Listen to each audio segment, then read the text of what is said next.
اس لیے ہمیں نماز کے سلسلے میں بہت زیادہ توجہ دینے کی ضرورت ہے، اور ایسا نہیں کہ کبھی پڑھ لی کبھی چھوٹ گئی، جماعت سے پڑھ لی تو کیا، جماعت سے چھوٹ گئی تو کیا، نہیں۔ نماز پڑھنے کا مستقل نبی کریم صلی اللہ علیہ وسلم نے ایک نظام بتلایا ہے کہ مسلمان نماز کو پڑھے گا، مسجد میں آ کر پڑھے گا، جماعت کے ساتھ پڑھے گا۔ اگر کوئی عذر گھر پر پڑھ لی الگ بات ہے، لیکن اگر کسی نے عادت ہی ڈال لی جماعت کو چھوڑنے کی، بلا وجہ جماعت کو چھوڑتا ہے، تو اس سلسلے میں بڑی سخت وعید نبی کریم صلی اللہ علیہ وسلم نے ارشاد فرمائی۔ ایک روایت میں آتا ہے، حضور فرماتے میرا دل چاہتا ہے کہ میں اپنی جگہ پر مصلی پر کسی اور کو امام بناؤں جو لوگوں کو نماز پڑھائے، اور میں مدینے کی گلیوں میں جاؤں، اور جو شخص اپنے گھر میں موجود ہو نماز پڑھنے کے لیے نہ آیا ہو تو میرا دل چاہتا ہے کہ میں اس کے گھر کو آگ لگا دوں، جلا دوں۔ گویا ایسا شخص باقی رہنے کے لائق نہیں ہے جو بلا وجہ جماعت کو چھوڑتا ہو۔ اس لیے ہمیں نماز کا بھی اہتمام کرنا ہے، اور اس طرح نماز پڑھنی ہے جس طرح ہم سے نبی کریم صلی اللہ علیہ وسلم نے اور اللہ تعالیٰ نے چاہا ہے، یعنی جماعت کے ساتھ۔ کتنی اہمیت ہے نماز کی، جماعت کے ساتھ پڑھنے کی۔ نبی کریم صلی اللہ علیہ وسلم ارشاد فرماتے جماعت کے ساتھ نماز پڑھنے کا معاملہ تنہا نماز پڑھنے کے معاملے کے مقابلے میں 27 گنا بڑھا ہوا ہے۔ ایک آدمی تنہا نماز پڑھتا ہے تو جو اجر و ثواب ملے گا، جماعت کے ساتھ پڑھے گا تو اس سے 27 گنا زیادہ ثواب ملے گا۔ ہمارے حضرت مفتی صاحب دامت برکاتہم اس کے لیے ایک مثال دیتے ہیں، صورت والوں کو ہی دیتے ہیں کہ اگر مان لو آپ کے پاس کوئی چیز ہے اور ہری پورے میں آپ اس کو بیچتے ہو تو اس کی قیمت 100 روپے آتی ہے، اور اسٹیشن جا کر اس کو بیچتے ہو تو اس کی قیمت 2700 روپے آتی ہے، تو کیا ہم میں سے کوئی ہے کہ اس چیز کو یہاں 100 روپے میں ہری پورے میں بیچنے کے لیے تیار ہوگا؟ نہیں ہوگا۔ اگر کوئی انگلی اونچی کرتا ہے تو لوگ اس سے مصافحہ کریں گے کہ بڑا سمجھدار آدمی ہے۔ نہیں، ہم تھوڑی سی تکلیف برداشت کر کے وہاں جائیں گے کہ جب 27 گنا فرق ہے تو یہ کون احمق ہے جو 27 گنا کا نقصان کرے گا؟ یہ تو دنیاوی معاملے میں ہم سب سمجھتے ہیں، یہ اخروی معاملہ، اجر و ثواب کا معاملہ، کل کو جو کرنسی ہمیں کام آنے والی ہے نیکیوں کے شکل میں، ان نیکیوں کے بارے میں نبی کریم صلی اللہ علیہ وسلم ہمیں بتا رہے ہیں کہ تم اگر کسی نماز کو تنہا پڑھتے ہو تو جو اجر و ثواب ملے گا جماعت کے ساتھ پڑھو گے تو 27 گنا زیادہ ملے گا، اور بعض روایتوں میں 25 گنا ہے۔ اور یہ ضعف اور گناہ کے معاملے میں بھی جیسا آپ نے تعلیم میں بھی سنا ہوگا فضائل، حضرت شیخ رحمۃ اللہ علیہ فرماتے بعض علماء نے یہ 25 اور 27 گنے کا مطلب یہ نکالا ہے کہ ایک کا گناہ ہوا 2، 2 کا دگنا ہوا 4، 4 کا دگنا ہوا 8، تو اس طرح اگر 27 گنا 25 گنا آپ دیکھیں گے تو وہ عدد بن جائے گا جو آپ تعلیم میں سنتے ہو۔ مجھے تو برابر یاد نہیں ہے، 3,54,00,000 اور وہ الی آخرہ۔ تو یہ جماعت کی اہمیت نبی کریم صلی اللہ علیہ وسلم نے بتلائی۔ ہمارے اسلاف میں اس کا کتنا اہتمام تھا کہ جماعت کے ساتھ نماز پڑھے، ہم جماعت چھوٹنے نہ پائے۔ امام محمد رحمۃ اللہ علیہ کے شاگرد ہیں محمد ابن سلیمہ، بڑے اونچے درجے کے اسلاف اور صالحین میں سے گزرے ہیں۔ اللہ تعالیٰ نے ان کو 102 سال کی عمر عطا کی تھی، طویل عمر، اور جن کی عبادت کا یہ حال تھا کہ 40 سال میں کبھی بھی ان کی تکبیر تحریمہ بھی فوت نہیں ہوئی تھی، سوائے ایک مرتبہ کے تکبیر تحریمہ، وہ بھی اس لیے چھوٹی تھی کہ ان کے والدہ کا انتقال ہوا، قبرستان میں تدفین کر کے جب پہنچے تو امام صاحب نماز شروع کر چکے تھے، رکعت نہیں گئی، صرف تکبیر تحریمہ گئی تھی، ورنہ 40 سال تک جنہوں نے تکبیر تحریمہ کے ساتھ نماز پڑھنے کا اہتمام کیا، ان کا قصہ لکھا ہے کتابوں میں کہ ایک مرتبہ ان کی جماعت چھوٹ گئی، چونکہ رات بھر دیر تک عبادت کرنے کا معمول تھا تو کسی وجہ سے دیر ہو گئی، نماز قضا نہیں ہوئی، صرف جماعت چھوٹ گئی۔ اب چونکہ عالم آدمی تھے اور اہتمام کرنے والے تھے،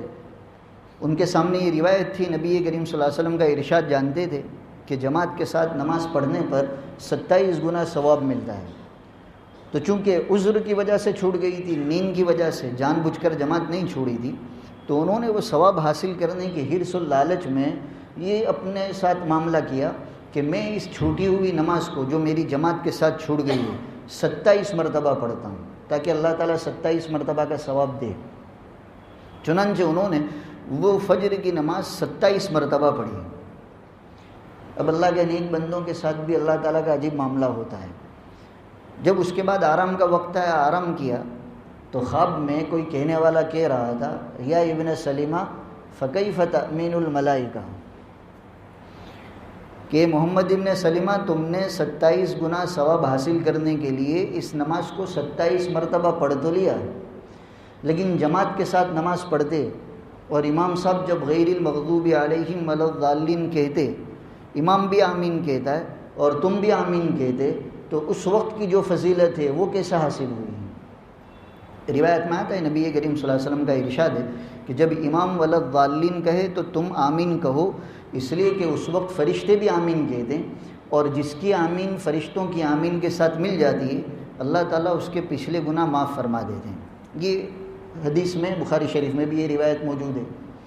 تو خواب میں یہ تنبیہ کی گئی کہ ٹھیک ہے تم نے 27 گنا ثواب حاصل کرنے کے لیے 27 مرتبہ نماز پڑھ لی، لیکن جماعت کے ساتھ پڑھنے میں جو معاملہ تھا وہ تو پھر بھی حاصل نہیں ہوا، اس لیے کہ یہ جو فضیلت آمین کہنے کی جماعت کے ساتھ پڑھنے پر تھی وہ تم کو 27 مرتبہ پڑھنے پر بھی نہیں مل سکی.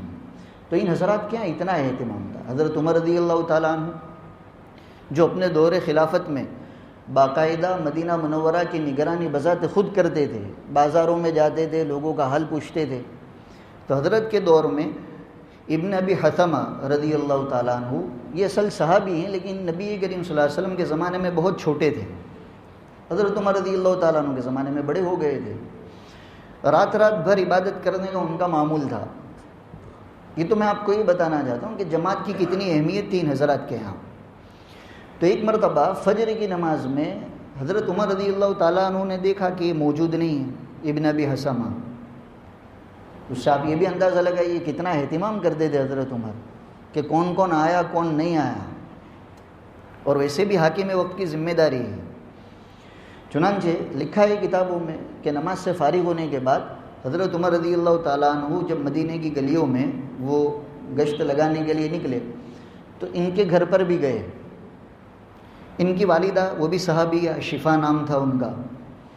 ان کو جا کر پوچھا کہ آج تمہارے بیٹے وہاں مسجد میں نظر نہیں آئے، فجر کی نماز میں جماعت میں حاضر نہیں ہوئے. حضرت عمر کا مقصد یہ تھا کچھ بیماری ہے تو میں عیادت کروں یا پھر کیا وجہ ہے کیوں نہیں آئے. ان کی والدہ نے بتایا امیر المومنین رات بھر چونکہ وہ نماز میں مشغول تھے تو صبح صادق کے وقت ان کی آنکھ لگ گئی، اس وجہ سے جماعت میں حاضر نہیں ہو سکے. گھر پر تو پڑھ لی انہوں نے. حضرت عمر رضی اللہ تعالیٰ عنہ جو نبی کریم صلی اللہ علیہ وسلم کے صحبت یافتہ اور شریعت کا مزاج سمجھے ہوئے، کوئی اور ہوتا تو جا کر دستبوسی بھی کرتا کہ ماشاءاللہ پوری رات نماز پڑھی، لیکن حضرت عمر رضی اللہ تعالیٰ عنہ جو نبی کریم صلی اللہ علیہ وسلم کے ذریعے سے سمجھ چکے تھے کہ ان 5 وقتہ نمازوں کا کیا اہتمام ہے اور اس کو جماعت کے ساتھ پڑھنے میں اللہ تعالیٰ کے ہاں کیا مرتبہ اور کیا مقام ملتا ہے، جا کر کہا کہ اپنے بیٹے سے یہ پیغام کہہ دو کہ رات بھر سو رہے تھے اور فجر کی نماز جماعت کے ساتھ پڑھتے، یہ بہتر تھا اس سے کہ رات بھر تو نماز پڑھی نفل نماز اور فجر کی نماز جماعت سے چھوڑ دی.